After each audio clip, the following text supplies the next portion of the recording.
It was not unexpected entirely. Aunt Julie's health had been bad all winter. She had had a long series of colds and coughs, and had been too busy to get rid of them. She had scarcely promised her niece to really take my tiresome chest in hand, when she caught a chill and developed acute pneumonia. Margaret and Tibby went down to Swanage. Helen was telegraphed for, and that spring party that after all gathered in that hospitable house had all the pathos of fair memories. On a perfect day, when the sky seemed blue porcelain, and the waves of the discreet little baby gentlest of tattoos upon the sand, Margaret hurried up through the rhododendrons, confronted again by the senselessness of death. One death may explain itself, but it throws no light upon another. The groping inquiry must begin anew. Preachers or scientists may generalize, but we know that no generality is possible about those whom we love. Not one heaven awaits them, not even one oblivion. Aunt Julie, incapable of tragedy, slipped out of life with odd little laughs and apologies for having stopped in it so long. She was very weak, she could not rise to the occasion, or realize the great mystery which all agree must await her. It only seemed to her that she was quite done up, more done up than ever before, that she saw and heard and felt less every moment, and that, unless something changed, she would soon feel nothing. Her spare strength she devoted to plans. Could not Margaret take some steamer expeditions? Were mackerel cooked as Tibby liked them? She worried herself about Helen's absence, and also that she should be the cause of Helen's return. The nurses seemed to think such interests quite natural, and perhaps hers was an average approach to the great gate. But Margaret saw death stripped of any false romance. Whatever the idea of death may contain, the process can be trivial and hideous. Important, Margaret dear, take the Lulworth when Helen comes. Helen won't be able to stop, Aunt Julie. She has telegraphed that she can only get away just to see you. She must go back to Germany as soon as you are well. How very odd of Helen. Mr. Wilcox. Yes, dear? Can he spare you? Henry wished her to come, and had been very kind. Yet again Margaret said so. Mrs. Munt did not die. Quite outside her will, a more dignified power took hold of her and checked her on the downward slope. She returned, without emotion, as fidgety as ever. On the fourth day she was out of danger. Margaret, important, it went on, I should like you to have some companion to take walks with. Do try Miss Conder. I have been for a little walk with Miss Conder.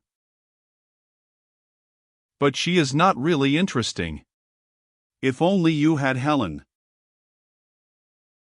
I have Tibby, Aunt Julie. No, but he has to do his Chinese. Some real companion is what you need. Really, Helen is odd. Helen is odd, very, agreed Margaret. Not content with going abroad, why does she want to go back there at once? No doubt she will change her mind when she sees us. She has not the least balance. That was the stock criticism about Helen, but Margaret's voice trembled as she made it.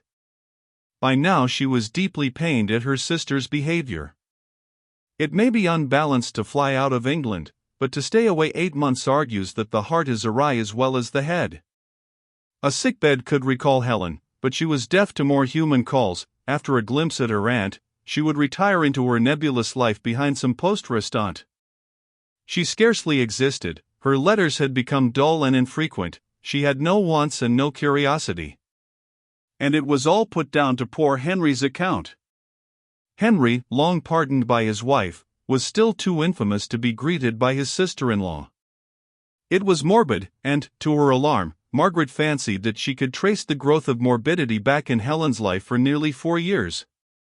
The flight from Oniton, the unbalanced patronage of the Basts, the explosion of grief up on the Downs, all connected with Paul, an insignificant boy whose lips had kissed hers for a fraction of time. Margaret and Mrs. Wilcox had feared that they might kiss again. Foolishly, the real danger was reaction. Reaction against the Wilcoxes had eaten into her life until she was scarcely sane. At 25 she had an idée fixe. What hope was there for her as an old woman? The more Margaret thought about it, the more alarmed she became. For many months she had put the subject away, but it was too big to be slighted now. There was almost a taint of madness. Were all Helen's actions to be governed by a tiny mishap, such as may happen to any young man or woman? Can human nature be constructed on lines so insignificant?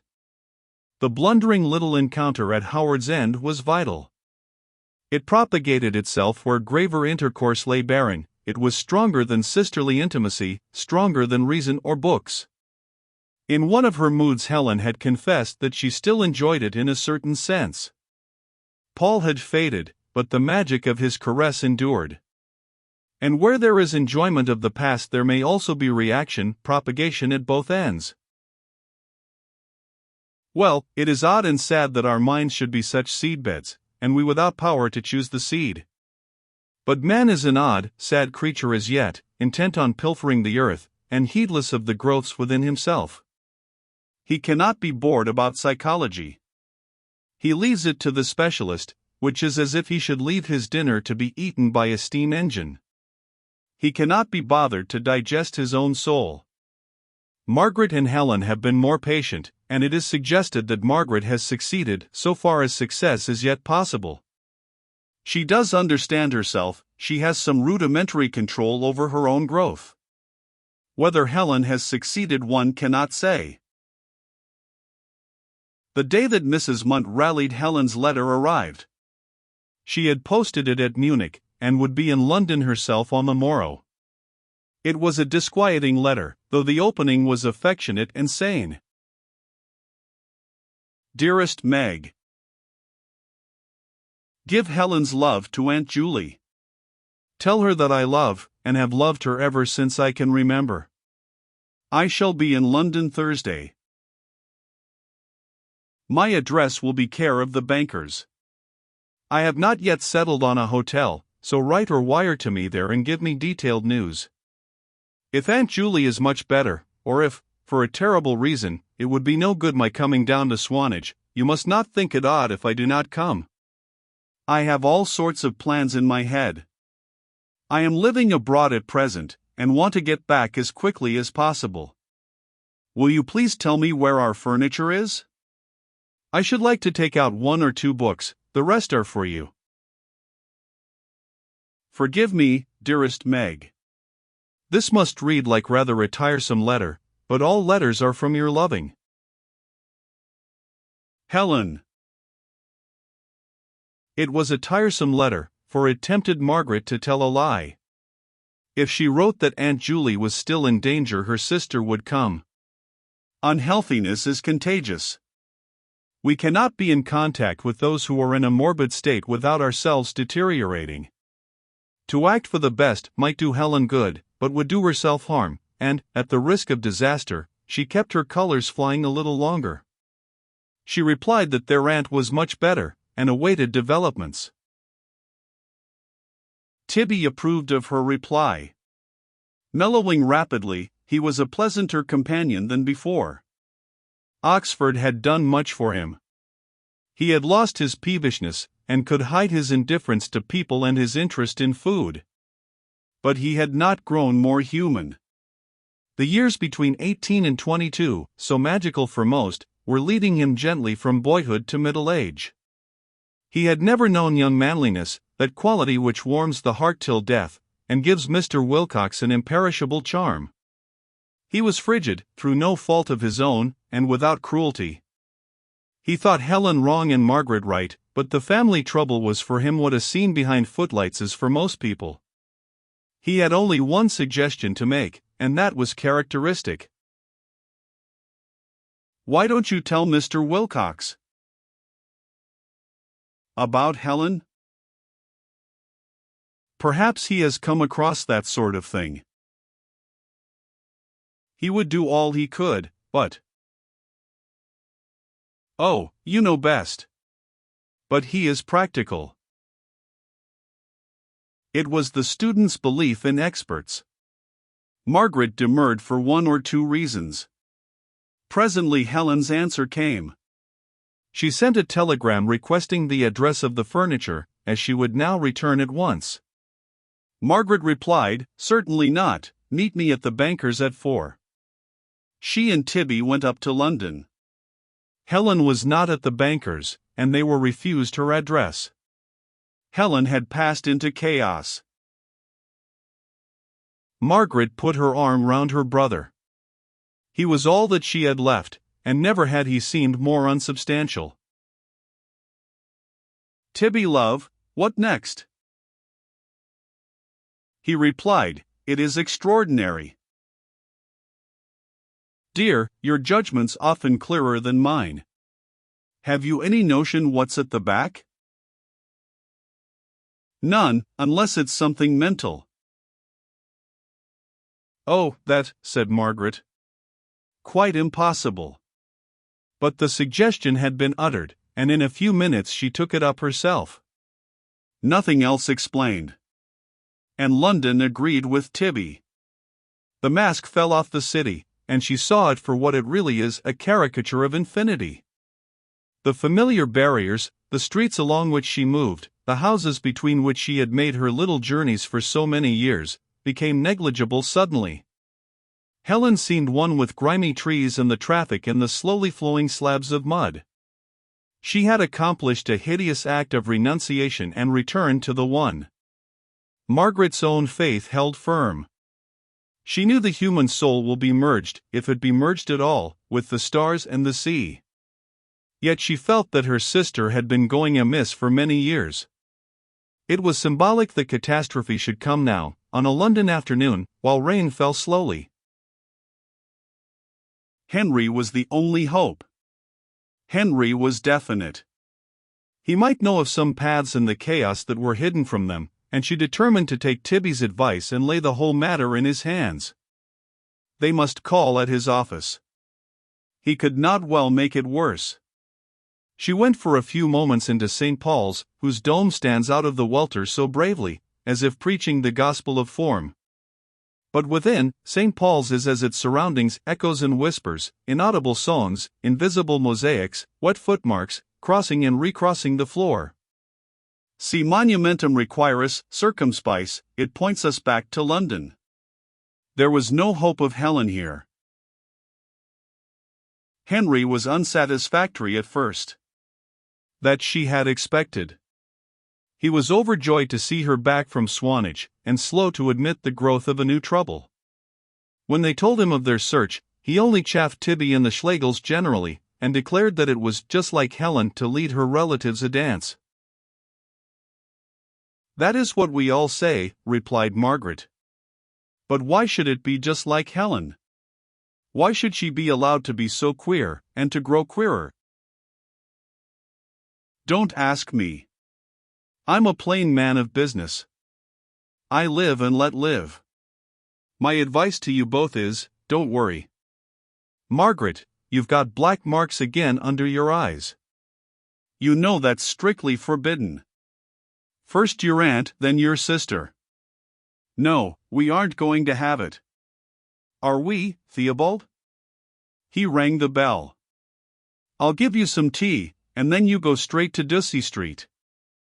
I can't have my girl looking as old as her husband." "All the same, you have not quite seen our point," said Tibby. Mr. Wilcox, who was in good spirits, retorted, "I don't suppose I ever shall." He leant back, laughing at the gifted but ridiculous family, while the fire flickered over the map of Africa. Margaret motioned to her brother to go on. Rather diffident, he obeyed her. "Margaret's point is this," he said. "Our sister may be mad." Charles, who was working in the inner room, looked round. "Come in, Charles," said Margaret kindly. "Could you help us at all? We are again in trouble." "I'm afraid I cannot. What are the facts?" We are all mad more or less, in these days. The facts are as follows, replied Tibby, who had at times a pedantic lucidity. The facts are that she has been in England for 3 days and will not see us. She has forbidden the bankers to give us her address. She refuses to answer questions. Margaret finds her letters colorless. There are other facts, but these are the most striking. She has never behaved like this before, then, asked Henry.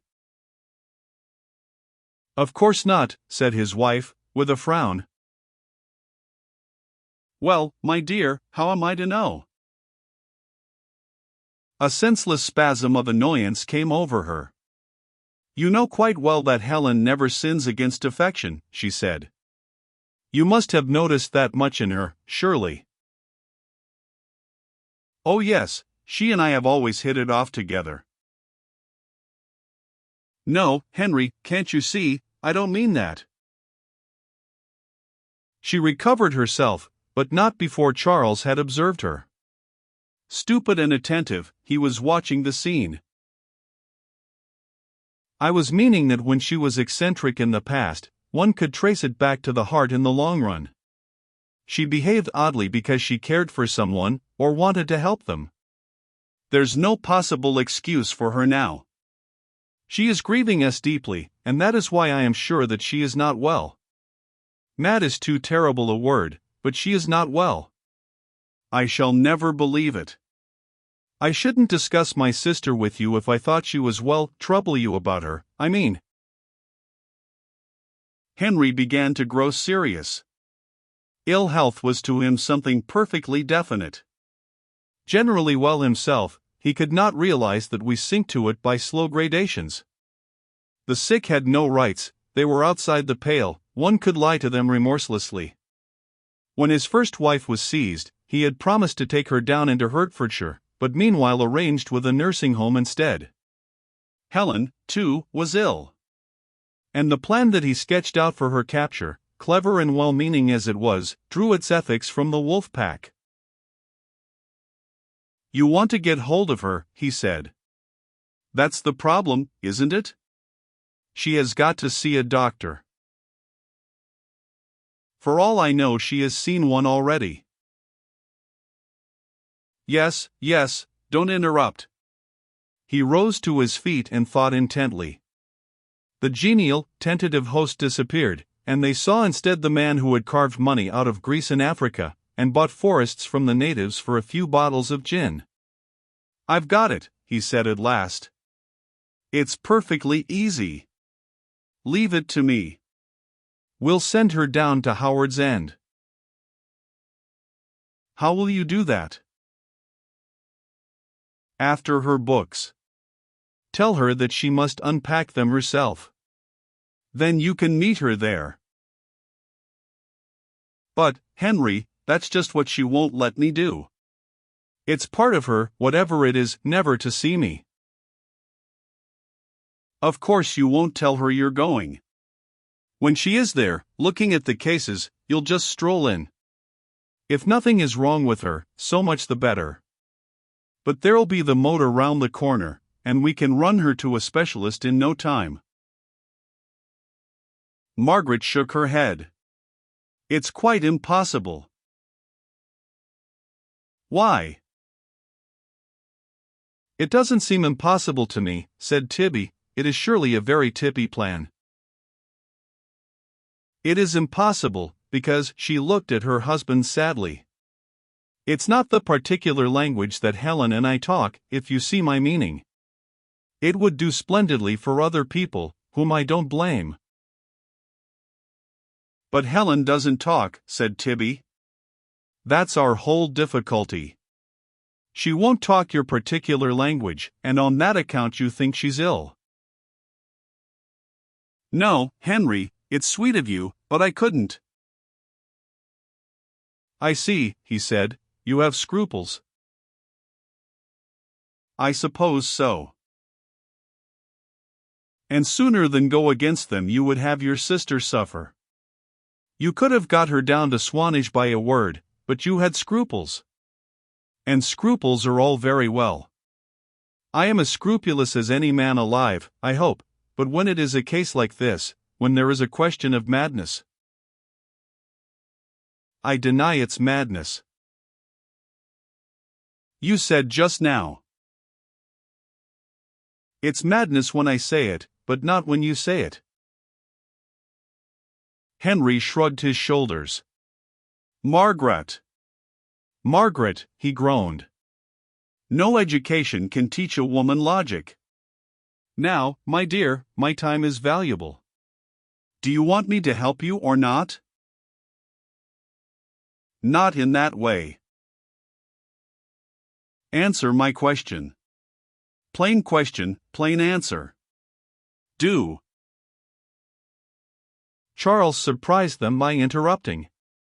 Pater, we may as well keep Howard's End out of it, he said. Why, Charles? Charles could give no reason, but Margaret felt as if, over tremendous distance, a salutation had passed between them. The whole house is at 6s and 7s, he said crossly. We don't want any more mess. Who's we? Asked his father. My boy, pray who's we? I am sure I beg your pardon, said Charles. I appear always to be intruding. By now Margaret wished she had never mentioned her trouble to her husband. Retreat was impossible. He was determined to push the matter to a satisfactory conclusion, and Helen faded as he talked. Her fair, flying hair and eager eyes counted for nothing, for she was ill, without rights, and any of her friends might hunt her. Sick at heart, Margaret joined in the chase. She wrote her sister a lying letter, at her husband's dictation. She said the furniture was all at Howard's End, but could be seen on Monday next at 3 p.m., when a charwoman would be in attendance. It was a cold letter, and the more plausible for that. Helen would think she was offended. And on Monday next she and Henry were to lunch with Dolly, and then ambush themselves in the garden. After they had gone, Mr. Wilcox said to his son, I can't have this sort of behavior, my boy. Margaret's too sweet-natured to mind, but I mind for her. Charles made no answer. Is anything wrong with you, Charles, this afternoon? No, Pater, but you may be taking on a bigger business than you reckon. How? Don't ask me.